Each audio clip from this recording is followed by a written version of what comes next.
কেন এলো না? কবি সুভাষ মুখোপাধ্যায়। সারাটা দিন ছেলেটা নেচে নেচে বেরিয়েছে। রাস্তায় আলো জ্বলেছে অনেকক্ষণ। এখনো বাবা কেন এলো না মা? বলে গেল মাইনে নিয়ে সকাল সকাল ফিরবে। পুজোর যা কেনাকাটা এই বেলা সেরে ফেলতে হবে। বলে গেল সে মানুষ এখনো এলো না। কড়ার গায়ে খুন্তিটা আজ একটু বেশি রকম নড়ছে। ফ্যান গালতে গিয়ে পাটা পুড়ে গেল। জানলার দিকে মুখ করে ছেলেটা বই নিয়ে বসলো মাদুরে। সামনে ইতিহাসের পাতা খোলা। ঘড়িতে টিক টিক শব্দ। কলে জল পড়ছে। ও বাড়ির পাঁচিলটা থেকে লাফিয়ে নামলো একটা গোঁফওয়ালা বেড়াল।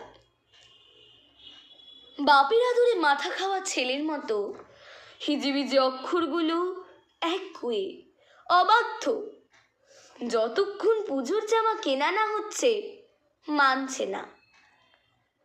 এখনো বাবা কেন এলো না মা? রান্না কোন কালে শেষ, গা ধোয়াও সারা। মা এখন বুনতে বসে কেবলই ঘর বুন করছে। খুট করে একটা শব্দ, ছিটকিনি খোলার। কে? মা, আমি খোকা। গলির দরজায় ছেলেটা দাঁড়িয়ে। এখন রেডিওর খবর বলছে মানুষটা এখনো এলো না। একটু এগিয়ে দেখবে বলে ছেলেটা রাস্তায় পা দিল। মোড়ে ভিড়, একটা কালো গাড়ি আর খুব বাজি ফুটছে। কিসের পুজো আজ?